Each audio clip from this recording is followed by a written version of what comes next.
A color theme is the choice of colors used in a design.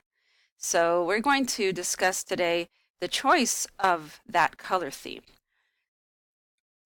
And when we say color theme, that would apply in a design like when you're making a logo for a client, when you're making a website or a flyer. And most of the time, you would have that color theme as part of the identity for that client.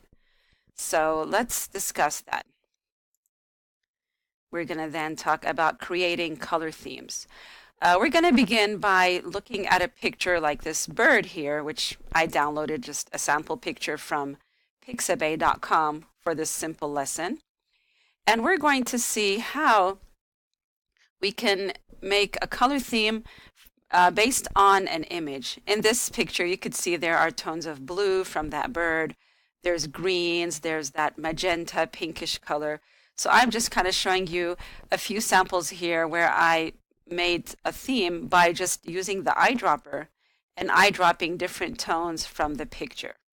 We're going to talk about a more scientific, artistic way to do that in a moment, but I thought I'd start with this simple demonstration. So here's option one, where it's, a birding event in Indiana Dunes, let's say in around this summertime.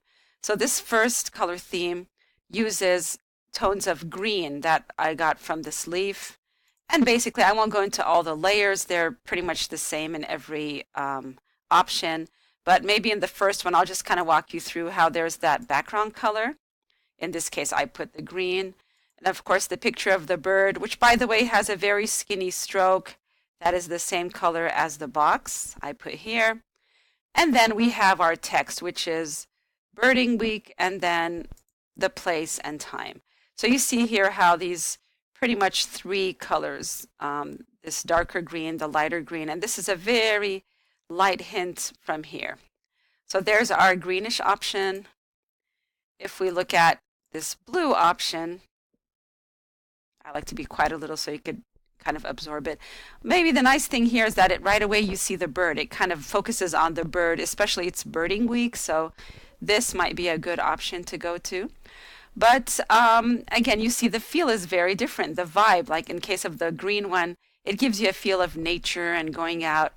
And here, again, it's a little more cool. The blue color is a cooler tone because green has a little bit of yellow in it. And then if we go to the third option, here we kind of mix blue and green. Sometimes you don't stick with just one monotone. Sometimes you want to get different colors. And that different color idea is something we're going to discuss in a moment as well. Option 4, where I got more the magenta tone, which is more from the flowers. So this looks probably a little bit more feminine. If I would choose, I'd probably go for the blue one. But again, you see how just changing the color, although it's the exact same picture, but it feels different each time. All right, so let's see, when we say scientific, what tools do we have and what different ways can we choose color in? So I like to show you this very nice PDF file that's provided from Before and After magazine. It's one of their free downloads. And Mr. John McWade is walking us through it here. I'm going to skim real quick because this is just a 2-minute demonstration. So it's kind of showing you how to find the perfect color. And basically it takes this picture and pretend like you're going to make a like a kind of a certain publication for a college. I think it teaches financial lessons or business, and how you would choose colors for this, with this picture being the main picture on the cover. Kind of like the idea of the bird and the text. So again, it explains very nicely. It's available for download. I could provide after class the link to this. So here, and what he does in Photoshop, he first mosaics it. There's a filter called Mosaic to make it easier to find the colors. And then he walks you through how the picture would have dark tones, light tones. You would eyedrop different ones, not just 3 colors a lot of times. And these are basically the different ways of choosing color. Monochromatic is when you're going and choosing different tones of the same color. He's using this blue as the base color. So notice how the tones are monochromatic. They're all kind of tones of blue. Analogous is when you're going on the color wheel to neighboring colors and they feel kind of connected. You see here, this is a teal, this is a blue, that's a cyan, but they feel like they're from the same family. Complement colors when they're one opposite the other on the color wheel. You want to be careful with these because they kind of fight together. So usually the dominant one is going to be, a background maybe, and the other is a font. So again, use it. It's nice. It catches attention, but sometimes there's a little bit of, you can even see here, they're kind of fighting. Split complement is when you're going to the neighbor, the one across, but you're going to his neighbor instead of that opponent. So here, it still has that complementary feel, but again, a little bit less aggressive because you're not choosing the color that's exactly in front of it on the color wheel. Complement analogous is where, again, you're going to that opposite one, the complementary and its neighbors. And then here it's the opposite, where you're going to that one, opposite from you and your neighbors. And I'll just be quiet for a few seconds so you could look at both and kind of absorb it. There you go. I like to, in class when there's time, we do what I call sandbox time, where I would give you something and you would play and try to learn from that. And here's some, like he kind of demonstrates that same picture with the different options. Again, it's a fall schedule for School of Business. And here, again, same thing. You get a different feel with the blue, with the red.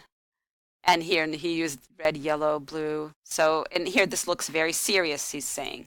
This looks intense. And it's kind of strong, this one, although it's from her hair color, but it feels a little bit vague, especially the text here is not very nice. Casual, this one's very kind of blue jeans, relaxed feel. And it also depends what audience you want. Here, this one's more pretty and soft, and it's taking from her eye color. And then at the end, he just very nicely documents all the fonts he used, the color he used, and more resources, and of course, a tiny ad for their magazine. So last thing I'll show real quick is a website called color.adobe.com. Used to be called Kuler, Kuler. And this is a great tool that lets you do what he just demonstrated. Let me just make this a little, I don't know if I can make it zoom in a little more just so you could see the text maybe better. All right, so here you see, for example, this is our base color. I put the blue of that bird. Oh, wait, it's not fitting in the screen. Let me just pull this up a little more. There I go. Yeah, Screen-O-Matic, I'm used to Adobe Connect, so I apologize. This is kind of a learning curve. All right, so if I go to analogous, it's giving us that color. This is our base color with its neighbors. If I go to monochromatic, notice it's going on the color wheel, up and down, and giving you these tones. Triad, where you're going, he didn't discuss triad, but it's, the one they're kind of at equal angles on the color wheel, and look how beautiful the harmony. I like these. If you go to complementary, those opposite from each other, which in this case looks pretty cool. It's like blue jeans and a leather jacket. That's what I call these tones. And then compound, where it's just randomly trying to find things on the color wheel. Shades, not sure exactly. It's very close to monotone. But the nice thing is custom. Here you could move them around without them being too bossy. For example, if I go to, which one did I like? I think that one. For example, complementary. If you feel like I want this to be a little more saturated or this one a little lighter, you could switch to custom. And that way you could go to each color and either edit it here or directly on the color wheel. I might say, hey, this color, and you see it highlights, I want it to be more orangey, and maybe that one, let's say a little more saturated. And then here, probably maybe darker. And things like darkness and saturation, you'd have to edit here. On the color wheel, not everything you could edit directly.